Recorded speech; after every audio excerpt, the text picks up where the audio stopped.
옆에 계신 분과 인사하겠습니다. 사랑하고 축복합니다. 이렇게 한번 인사하실까요?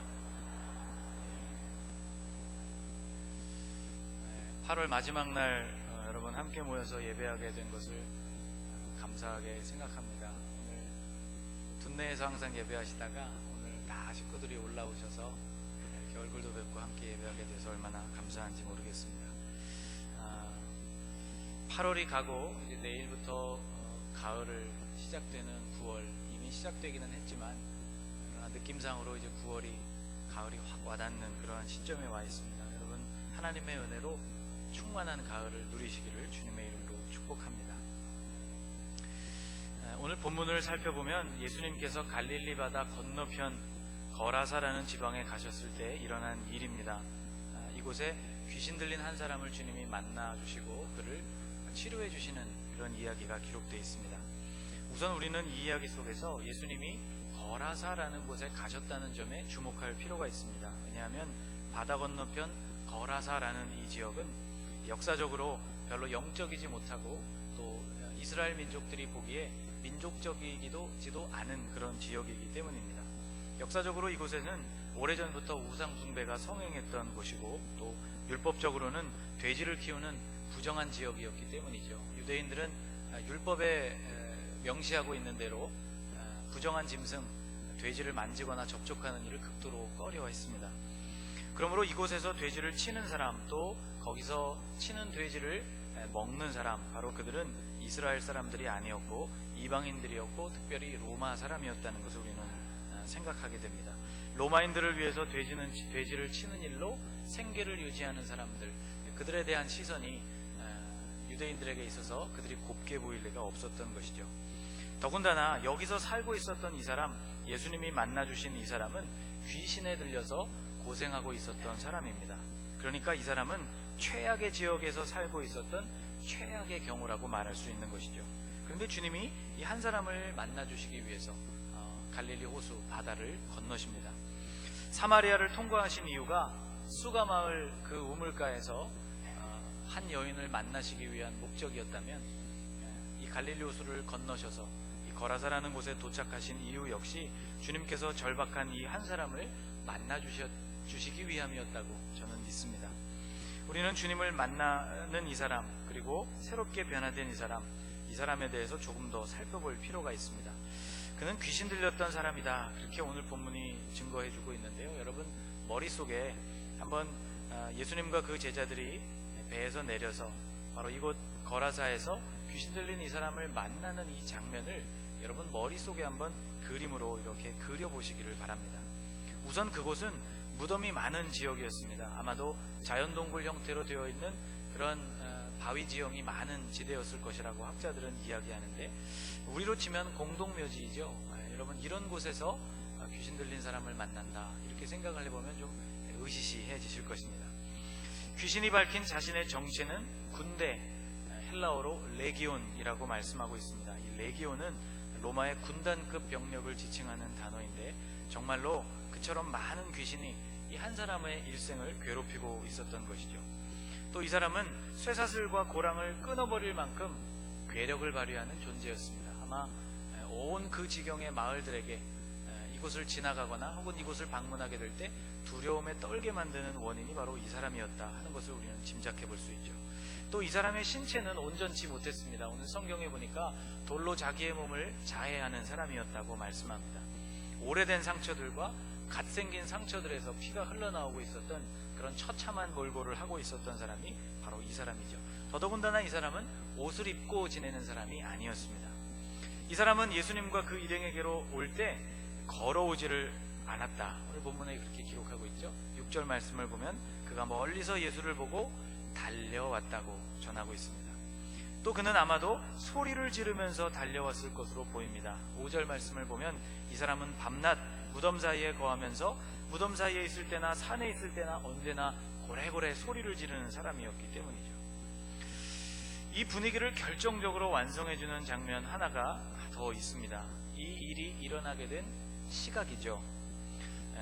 오늘 본문은 직전에 있었던 4장 마지막 절 말씀을 보면 짐작을 해볼 수가 있는데요. 마가복음 4장 35절 말씀을 보면 이렇게 말씀합니다. 그날 저물 때에 제자들에게 이르시되 우리가 저편으로 건너가자. 그러니까 갈릴리 호수 저편에서 사역을 마치신 주님께서 거라사로 오시기 위해서 배를 타시게 된 그때가 해가 뉘엿뉘엿 져가는 저물 때였다고 말씀하고 있는 것이죠. 그리고 곧장 갈릴리 호수를 건너서 도착한 것이 또 아니라 갈릴리 호수 한복판에서 심한 풍랑을 만나게 되어서 주무시던 예수님을 흔들어 깨우고 주님이 풍랑을 잠잠케 하시고 믿음이 없는 제자들을 꾸짖는 그러한 사건 하나가 더 들어있습니다. 그러니까 아마도 이 갈릴리 호수를 지나서 거라사로 오실 때쯤에는 날이 아마도 어둑어둑 그렇게 깜깜해질 무렵이었다 하는 것을 우리가 짐작해 볼 수 있는 것이죠. 자, 여러분 머릿속에 여러분 상상하고 계십니까? 상상하고 있는 여러분 그 장면에 이 명암을 조도를 좀 더 낮추셔서 어둠이 깔리고 있는 시점으로 한번 만들어 보시고 다시 이 장면을 여러분 머릿속에서 한번 재생해 보시기를 바랍니다. 컴컴해진 시각, 귀신 들린 사람이 무덤에서부터 튀어나와서 피투성이 알몸으로 소리를 지르면서 여러분에게 다가오고 있는 것입니다. 자, 여러분 예수님과 함께하고 있었던 이 제자들은 아마 온몸의 털이 쭈뼛쭈뼛 곤두섰을 것이 분명하다. 저는 그렇게 생각합니다. 그런데요, 성경을 보니까 더 놀라운 사실이 하나 있습니다. 제자들이 이 두려운 광경을 그들의 눈앞에 목도할 때 그들 앞에 와서 이 제자들이 두려워하는 것보다 훨씬 더 큰 두려움으로 그 두려움을 느끼고 있는 존재가 있었다는 것이죠. 두려워하는 쪽, 그들은 바로 귀신들이었다는 것입니다. 여러분 6절과 7절 말씀을 한번 같이 읽겠습니다. 그가 멀리서 예수를 보고 달려와 절하며 큰 소리로 부르짖어 이르되 지극히 높으신 하나님의 아들 예수여, 나와 당신이 무슨 상관이 있나이까? 원하건대 하나님 앞에 맹세하고 나를 괴롭히지 마옵소서 하니, 예수님 앞에 달려와서 꿇어 엎드려서 간청을 하고 있습니다. 제발 저를 괴롭혀주지 마십시오. 제발 저를 가만히 놔두시기를 바랍니다. 살려달라고 애원하는 쪽이 제자들 쪽, 이 광경을 지켜보고 있는 사람들이 아니라 도리어 주님 앞에 무릎을 꿇은 귀신들이었다는 것이죠. 여러분, 이 그림이 여러분 머릿속에서 이제 완성되셨습니까? 여러분, 이것이 영적인 질서입니다. 이것을 여러분 분명히 보실 수 있기를 축복합니다. 제자들은 풍랑을 잠재우시는 주님의 모습에서 한 번 놀라고, 그리고 군대에 귀신과 같은 많은 귀신들이 들려있었던 이 엄청난 사람조차 주님의 능력과 권위 앞에 복종하고 꿇어 엎드리는 모습을 보면서 또 한 번 놀랐던 것이죠. 사랑하는 여러분, 예수님이 여러분 안에 계십니까? 주님을 여러분 영접하셨습니까? 여러분, 우리 안에 계신 그 주님은 온 세계와 우주와 만물이 두려워 떠는 분이신 줄을 믿으시기 바랍니다. 그분이 우리와 함께 있을 때 우리는 어떠한 것에도 두려워하지 않고 어떠한 것에도 떨지 않는 담대한 사람이 될 수 있다는 것이죠. 마귀와 세상의 속임수에 여러분 넘어가지 마시기를 바랍니다. 마귀와 세상이 도리어 우리 앞에서 떨게 되어 있다는 사실을 꼭 기억하시기를 바랍니다. 주님은 이 사람을 만나 주셨고 그에게 그를 지배하고 있었던 모든 귀신들을 다 내어 쫓아주심으로 이 사람을 온전케 해주셨습니다. 이 사람을 지배하던 이 더러운 영들이 돼지떼로 들어가는 것을 허락해 주신 것이죠. 물로 돌진해서 죽은 돼지의 숫자를 오늘 성경 본문에서는 거의 2,000마리에 가까운 돼지떼라고 기록해주고 있습니다. 여러분, 이런 물음이 생기지 않으십니까? 왜 주님은 돼지 2,000마리때나 되면 엄청난, 사실상 경제적이고 또 재산으로 치면 많은 돼지떼인데 주님이 왜 그냥 나오라고 하셔도 되셨을 텐데 예수님이 손해를 끼치면서까지 이 치유를 이런 방식으로 진행하신 이유가 무엇일까? 우리의 머릿속에 그런 질문이 생깁니다. 주님께서 그것에 대해서 답변해 주신 바가 없기 때문에 정확히 우리가 그것을 성경적으로 답변하기는 어렵겠지만 결과적으로 우리는 몇 가지 이런 생각들을 해볼 수 있습니다. 첫째, 이 사람을 지배하던 귀신의 세력이 얼마나 대단했는지를 주님께서 우리에게 상징적으로 보여주고 계시다는 것이죠. 스스로 레기온, 군대라고 칭할 만큼 그를 지배하고 있었던 흑암의 영들의 세력이 많았다는 것입니다. 희생된 돼지떼의 숫자를 통해서 우리가 그 세력을 알 수 있는 것이죠. 여러분, 귀신은 추상적인 존재가 아닙니다. 21세기를 살고 있고 과학이 고도로 발달한 현대를 살아가고 있는 사람들에게 귀신이라고 말하면 글쎄요, 허무맹랑한 소리라고 말할지도 모르고 오늘 이 귀신 들린 사람을 의학적으로 분석할 때 그저 정신분열증에 시달리는 한 사람이라고 그렇게 이야기할지도 모르겠습니다. 그러나 여러분, 영적인 세력은 분명히 존재하는 것입니다. 귀신들도 존재하고 천사도 존재하고 영이신 하나님도 존재하시는 분이시죠. 이 모든 영적인 세력들이 한 사람 안에 거하게 될 때 얼마나 큰 세력으로 이 사람을 지배하고 그를 못 살게 굴었는지를 보여주는 그런 말씀이라고 볼 수 있습니다. 물리적인 세계에까지 미쳐지는 귀신의 영향력을 우리는 이 2,000마리나 떼나 되는 돼지를 통해서 알 수 있게 되는 것이죠. 둘째, 악하고 더러운 영이 우리 사람에게, 우리 하나님의 피조물인 우리 인간에게 원하는 것은 언제나 파멸이라는 점을 우리는 깨닫습니다. 여러분, 아마 이 사람을 그대로 두었다면 그에게도 어떤 결과가 나타나게 되었을지 불을 보듯 뻔한 것이죠. 더러운 영은 하나님의 자녀들을 죽이기 위한 목적, 이 단 한 가지 목적을 위해서 존재하는 영들입니다. 요한복음 10장 10절에 보면, 지난주에도 묵상했습니다만 이렇게 말씀합니다. 도둑이 오는 것은 도둑질하고 죽이고 멸망시키려는 것뿐이다. 이것 이외에는 없다는 것이죠. 마귀가 우리에게 오는 것은 우리의 생명을 도둑질하고 우리를 죽이고 우리를 멸망시키기 위한 단 한 가지 목적. 돼지떼로 들어간 그 영들이 그 돼지떼를 물로 몰아가서 그 돼지떼를 다 죽게 만들었다는 것은 결국 이 사람 안에 들어있던 이 영들이 이 사람에게도 동일한 영향력을 행사했을 것이라는 것을 우리로 하여금 깨닫게 해주는 것입니다. 세 번째, 2,000마리나 되는 돼지가 몰살을 당했지만 한 사람이 온전해졌다는 사실에 우리는 집중해야 합니다. 여러분, 사람이 영적으로 자유케 되는 일은 경제적인 가치로 셈할 수가 없는 것이죠. 하나님 앞에서 한 사람이 돌아오는 일, 천국에서 잔치가 벌어지는 일, 주님께서 기뻐하시는 일, 이것이 바로 생명이 구원을 얻게 되는 일입니다. 온전케 된 이 사람의 이야기는 삽시간에 그 주변에 있는 모든 마을로 퍼지게 되었습니다.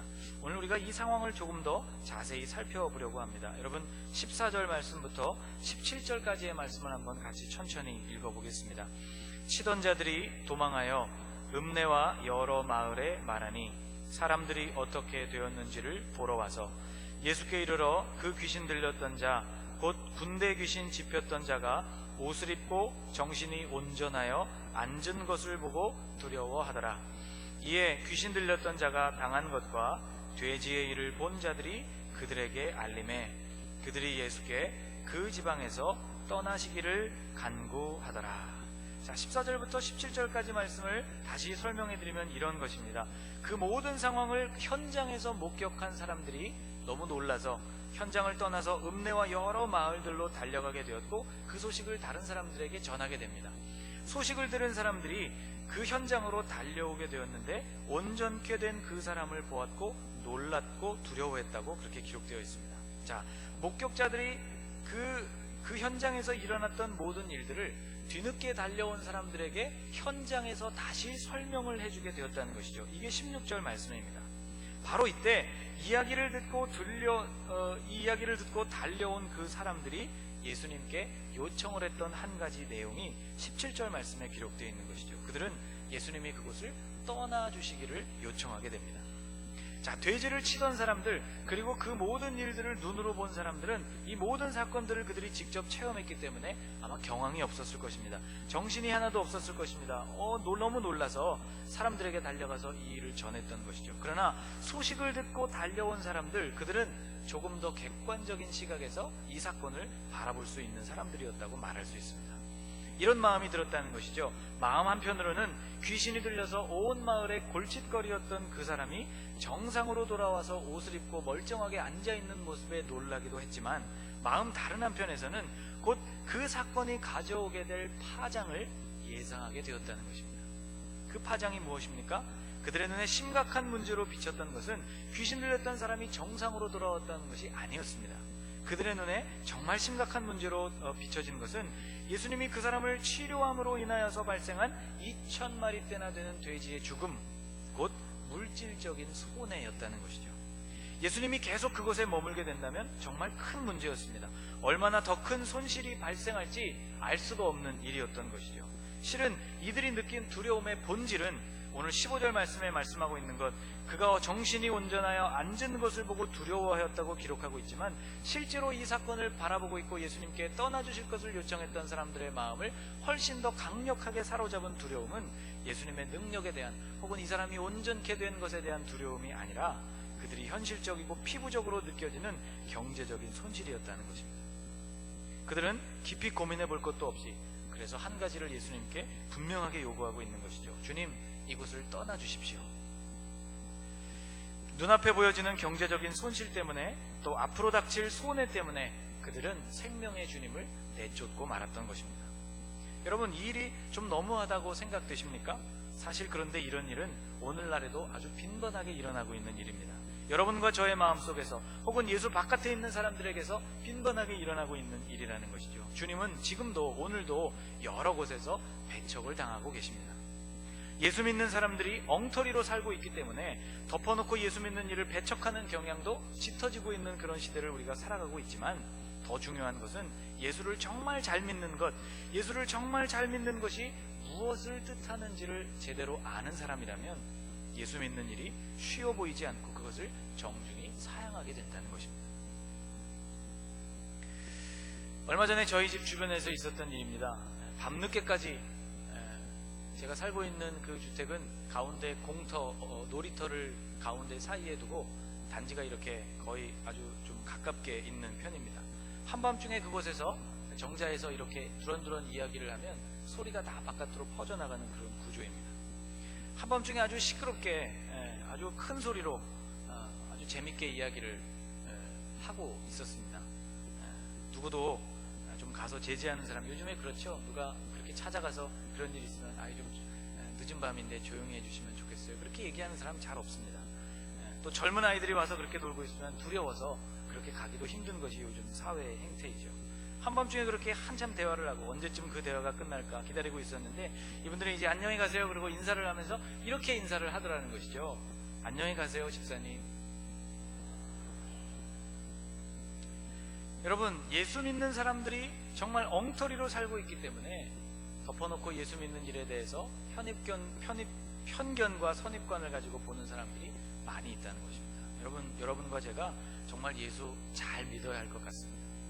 저를 한번 따라해 보시죠. 예수를 잘 믿읍시다. 여러분, 예수를 정말 잘 믿는다는 것은 이 세상에 대한 모든 욕심을 포기하는 것을 뜻하기 때문에, 육체의 정욕, 안목의 정욕, 이생의 자랑을 다 내려놓아야 하는 것을 뜻하기 때문에 이것을 포기할 수 없는 사람들은 대신 예수님을 포기한다는 것입니다. 예수님을 축복의 도구로 믿는 사람들에게는 또 물론 정반대의 현상이 일어나죠.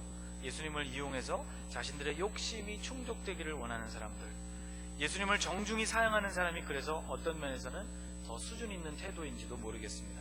그러나 여러분, 이런 경우나 저런 경우나 결과적으로 우리가 예수님을 사양하고 예수님을 가시라고 그렇게 말씀을 드릴 때 우리는 생명을 사양하게 되는 결과가 되는 것입니다. 왜냐하면 구원과 생명은 예수님께로부터만 나오기 때문입니다. 요한복음 10장 10절 뒷부분이 이렇게 말씀하고 있죠. 도둑이 오는 것은 도둑질하고 죽이고 멸망시키려는 것뿐이지만 내가 온 것은, 저를 한번 따라해 보시죠, 양으로 생명을 얻게 하고 더 풍성히 얻게 하려는 것이라. 아멘. 여러분, 이 생명의 주님을 어떤 일이 있어도 여러분 결코 양보하지 않으시기를 주님의 이름으로 축복합니다. 이 생명의 주님을 결코 여러분 곁에서 떠나가시지 않게 하시기를 축복합니다. 세상적으로 손해가 닥쳐도 그렇게 하실 수 있기를 축복합니다. 오늘 본문에는 재밌는 표현이 하나 등장합니다. 오늘 본문을 기록하고 있는 마가가 그 안에 아주 의미심장한 내용을 담고 있습니다. 조금만 주의력을 집중해서 읽으면 누구나 눈에 보이도록 그렇게 장치를 해놓았습니다. 자, 가다라 지방, 이 거라사 지방의 사람들은 예수님께 그곳을 떠날 것을 간청했다고 기록하고 있죠. 17절 말씀이 바로 그것입니다. 같이 한번 읽어볼까요? 그들이 예수께 그 지방에서 떠나시기를 간구하더라. 자, 이 간구하다라, 이 간구하다는 말은 헬라어로 파라칼레오라는 말입니다. 새번역 성경에서는 이 말을 간청하다 그렇게 번역을 했습니다. 자기네 지역을 떠나달라고 예수께 간청하였다. 왜 이 단어가 이처럼 간절한 뜻을 담게 되었을까? 제 나름대로 고민을 좀 해보았습니다. 제 나름대로 한 고민입니다. 파라칼레오라는 단어는요, 두 단어가 합쳐진 말입니다. 파라라는 말과 칼레오라는 말이 합쳐져서 이루어진 말이죠. 마치 비유를 뜻하는 말이 파라볼레, 두 가지를 나란히 놓고 비교하는 것에서부터 이루어진 말과 같은 어원에서 나온 말입니다. 파라, 어디 어디 옆에, 어디 어디 가까이, 그런 뜻이고요. 칼레오라는 말은 큰 소리로 부른다, 그런 뜻을 가지고 있습니다. 그러니까 이것을 합해서 직역하면 이런 뜻이죠. 옆에서, 가까이에서 아주 큰 소리로 부른다, 그런 뜻입니다. 자, 여러분 아주 가까이 곁에 서서 큰 소리로 부르고 있는 모습이 여러분 머릿속에 연상되십니까? 그런 생각이 들죠? 아니, 왜 사람이 옆에 있는데, 가까이에 있는데 이렇게 큰 소리로 부를까? 귀가 먹었기 때문일까? 아니죠. 그것을 이야기하고 있는 사람의 마음이 간절하기 때문에 그렇습니다. 그래서 제가 나름대로 그런 결론을 내렸어요. 아, 파라칼레오라는 단어가 애원하고 간청하고 간절히 원한다는 뜻이 된 것은 바로 그런 의미에서구나. 여러분, 거라사 사람들의 마음에는 예수님이 그곳에서 제발 좀 떠나주셨으면 하는 마음이 그처럼 간절했다는 것이죠. 그런데 오늘 본문을 들여다보면 예수님께 이렇게 간절한 부탁을 하는 사람은 거라사 사람들 뿐만이 아니었다는 점입니다.